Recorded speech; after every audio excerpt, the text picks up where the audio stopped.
अब हमारे पास क्या आता है, selection of dental materials. The knowledge gained in the dental materials course will help you in the selection of products. जब आप डेंटल मटीरियल्स को पढ़ेंगे पूरी तरह इंशाल्लाह, तब आपको आसानी होगी कि मैं किस तरह एक डेंटल मटीरियल को सेलेक्ट करूँगा। ठीक है। The manufacturer readily provide a data regarding strength and a variety of other properties। जो मैन्युफैक्चर होगा उसने क्या होगा, जो मटेरियल आपको प्रोवाइड करेगा उसकी स्ट्रेंथ, मेल्टिंग पॉइंट, उसका मेल्टिंग, उसका टेंसाइल स्ट्रेंथ, उसका सब कुछ वो आपको बता देगा। Clinical trials are the most reliable source of information for most products. अगर उसने क्लिनिकल ट्रायल्स उस मटीरियल की हुई तो बहुत अच्छी इंफॉर्मेशन उस प्रोडक्ट के बाद। The clinician must evaluate the product information, but he or she must also consider the source of that information। जो क्लिनिशियन होता है या असिस्टेंट होता है, जो डेंटिस्ट होता है, जब वो किसी मटेरियल को क्या कर रहा हो, एवेल्यूएट कर रहा हो, ठीक है ना, उसकी इन्फॉर्मेशन को, तो उसको क्या करना चाहिए, उसको एक अच्छा खासा सोर्स जो प्रॉपर हो उसको कंसिडर करना चाहिए। But the selection of any dental material for direct and indirect decision must ideally involve analysis of the problem. सबसे पहले आप देखेंगे कि पेशेंट जो आपके पास आए उसको प्रॉब्लम क्या है, उसके मुताबिक आप मटेरियल को सेलेक्ट करते हैं, और ठीक है, और फिर देखते क्या वो मटेरियल अवेलेबल है, और अगर अवेलेबल है तो उसकी प्रॉपर्टीज़ को, और फिर आप चूज़ ऑफ मटीरियल्स करते हैं। ठीक है। एनालिसिस ऑफ प्रॉब्लम में क्या होता है कि द एनालिसिस ऑफ प्रॉब्लम और situation regarding selection of material is very important in some circumstances. कुछ सिचुएशंस में जो सिलेक्शन ऑफ डेंटल मटीरियल्स होती है वो बहुत ज़्यादा इंपॉर्टेंट होती है, और आपने the following factor should been evaluated before selecting dental, मतलब कुछ फैक्टर्स को आपने सही मंदे नज़रिया रखना होगा, स्टैंडर्ड रखना होगा जब आप उसको सेलेक्ट कर रहे होंगे। For example during the selection of filling it is important to decide, मतलब बहुत ज़रूरत है कि whether the restoration is to placed in area of high stress area, कि अब आपने ये देखना है कि जो रेस्टोरेशन आप कर रहे हैं वो आपने कहाँ रखना है, वो हाई स्ट्रेस एरियाज़ पर है या लो स्ट्रेस, मतलब जहाँ मेस्टिकेशन की लोड की ज़्यादा ज़रूरत होती है या कम, वहाँ अब आपने देखना है।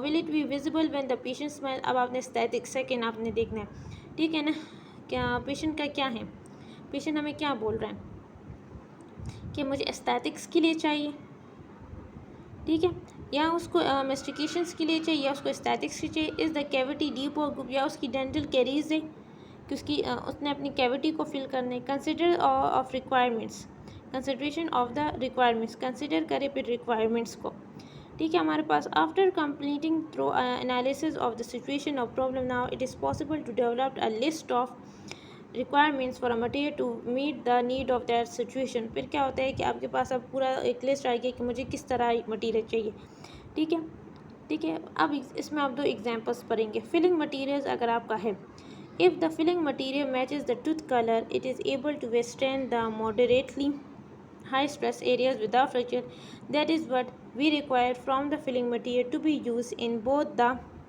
Interior posterior. अगर मैं फिलिंग मटीरियल्स करना चाहता हूँ और वो टूथ कलर के साथ मैच होगा, मतलब उसने एस्थेटिक्स भी अच्छा खासा कर लिया। दूसरा उसने क्या किया, विथस्टैंड द फ्रैक्चर, मतलब स्ट्रेसेस को विथस्टैंड किया, मतलब उसकी मेस्टिकेशन, मतलब वो लोड को बर्दाश्त कर सकता है, ठीक है, जो हमें एक जो फिलिंग मटेरियल में ज़रूरत होती है। अब हमारे पास ये हम कहाँ इसको दोनों में यूज़ कर सकते हैं, इंटीरियर के लिए एस्थेटिक्स या पोस्टीरियर की हम स्ट्रेस मेस्टिकेशन के लिए यूज़ कर सकते हैं।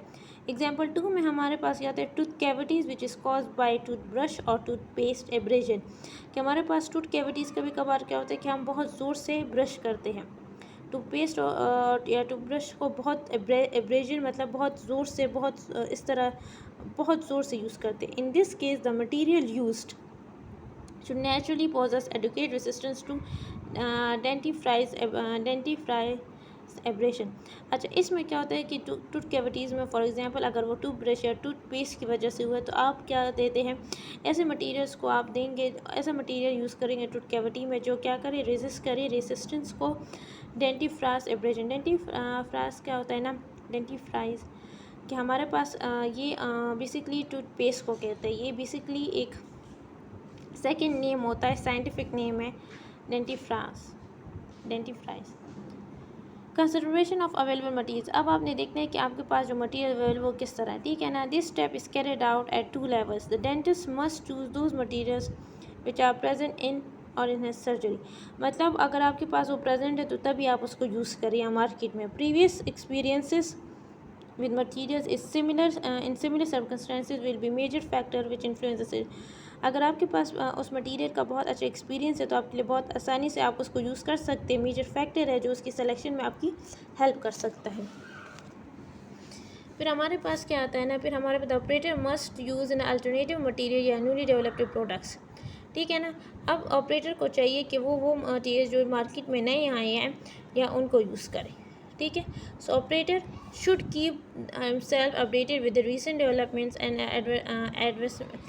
एडवांसमेंट्स इन मटीरियल्स की जो डेंटिस्ट होता है या जो आपके पास ऑपरेटिव होता है उसको क्या होता है रीसेंट एडवांसमेंट्स या ठीक है ना उसके अपडेटेड होना चाहिए। ठीक है ना। तो क्या करेंगे कंसिडरेशन ऑफ अवेलेबल मटीरियल, एक तो आप एक ऐसा मटीरियल यूज़ करेंगे जो आपके पास हो।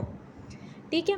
और दूसरा आपके पास उसका अच्छा एक्सपीरियंस होना चाहिए कि उसी जिस सिचुएशन में आप अभी है उससे पहले भी आपने इसको यूज़ किया होता है। सेकेंडली आपने क्या होता है कि आप वो करें न्यू मटेरियल्स को यूज़ करें जो रिसेंटली डेवलप्ड हुए एडवांसमेंट्स जो हुए उनको देख ले मार्केट में। चूज़ ऑफ मटेरियल किस तरह का। After comparing the properties of available materials with requirement, ये सारे जो जितने मटेरियल जैसे अमेलकम है, कंपोजिट है, जैसे इन सब के मटेरियल्स को आपने बिल्कुल कंपेयर कर लिया और आपको पता चल गया मुझे क्या चाहिए ना requirements. It becomes possible to narrow the choice but final choice of material depends on. कहते हैं इस तरह आपके पास सिलेक्शन आसान हो जाती है, लेकिन फिर ये डिपेंड क्या करते हैं personal preferences on the part of the dentist. फिर ये डेंटिस्ट की मर्जी होती है वो क्या यूज़ करना चाहता है। ईज़ ऑफ हैंडलिंग, दूसरा ये भी होता है कि वो उसको हैंडल कर सकता है वही नहीं तो वो देखेगा कि आसानी से मैं इसको हैंडल कर लूँ।